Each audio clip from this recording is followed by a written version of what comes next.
ভারতের কুলাঙ্গাররা বারবার কটূক্তি করতেছে। এটা আমরা সবাই অতীত থেকেই আমরা জেনে আসছে, বারবার আমাদের ইসলামের বিরুদ্ধে তারা অবস্থান নিচ্ছে। এখান থেকে আপনারা জানেন গত কয়েকদিন আগে আবার আমাদের ইসলাম ধর্মের বিপক্ষে তারা অবস্থান নিয়ে আমাদের মুহাম্মদ রাসূলুল্লাহ সাল্লাল্লাহু আলাইহি ওয়াসাল্লামকে নিয়ে কটূক্তি করেছে।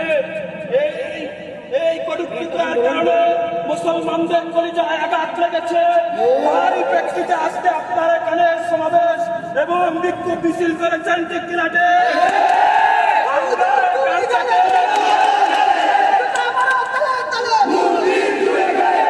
আমরা এখান থেকে স্পষ্ট ভাবে বলতে চাই, এখানে আমরা যারা মুসলমান উপস্থিত হয়েছি, আমাদের নবীজি মুহাম্মদুর রাসূলুল্লাহ সাল্লাল্লাহু আলাইহি ওয়াসাল্লামের জন্য আমাদের জীবন আমরা কুরবান করে দিতে পারি। আমাদের নবীজির জন্য আমরা আমাদের স্ত্রীদেরকে বিধবা করতে পারি। আমাদের নবীজির জন্য আমরা আমাদের সন্তানদেরকে এতিম করতে পারি। প্রভু নবীজির মান সম্মানকে নিয়ে কটূক্তি করবে, আমরা মুসলমান তা সহ্য করতে পারব না।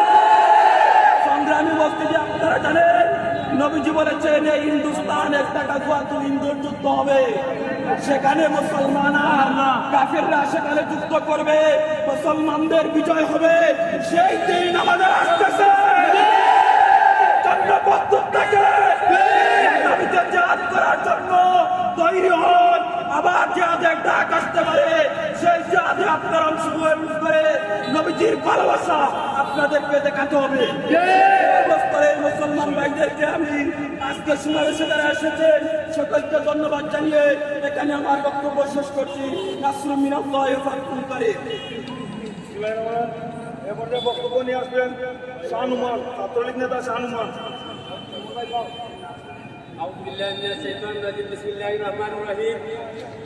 আপনারা জানেন আমাদের প্রিয় নবী হযরত মুহাম্মদ সাল্লাল্লাহু আলাইহি সাল্লামকে নিয়ে এনডিআর যে সরকার, তার নাম আমি মুখে নিয়ে আমার নবী মুহাম্মদ রাসূলুল্লাহ সাল্লাল্লাহু আলাইহি সাল্লামের উম্মত হয়ে তার পাপী নাম আমার মুখে আমি নেব না। আমরা জানিয়ে দিতে চাই, মুসলমান শিখের মতো লড়তে জানে, মতো হাঁটতে জানে না।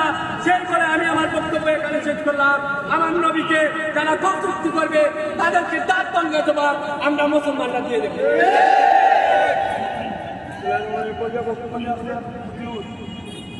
আলহামদুলিল্লাহ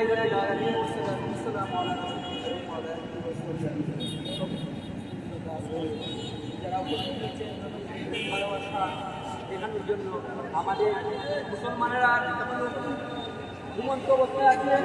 ইন্ডিয়ার দালালদেরকে বলতে চাই, এই মুসলমানদেরকে ঘুমন্ত থেকে জাগ্রত করো না, আপনারা জাগ্রত করুন। এর অবস্থা বেহাল অবস্থা হতে পারে, এটা ভালো করে জানেন। আগামী কর্মসূচিতে আপনারা এই নবীর প্রতি ভালোবাসা দেখিয়ে উপস্থিত হয়ে আরো কর্মসূচিতে উপস্থিত হবেন, এই আশীর্বাদ ব্যক্ত করে আমি আমার সংক্ষিপ্ত প্রদান করছি। আজকের এই তৌহিদি জনতা উপস্থিত হওয়ার জন্য আমার পক্ষ থেকে আন্তরিক অভিনন্দন ও মোবারকবাদ জানিয়ে আমার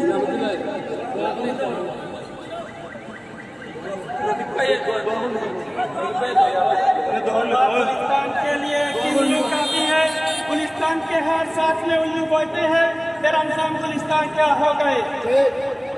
একটা ফুল বাগান ধ্বংস করার জন্য একটি হুকুম পেঁচাই যথেষ্ট।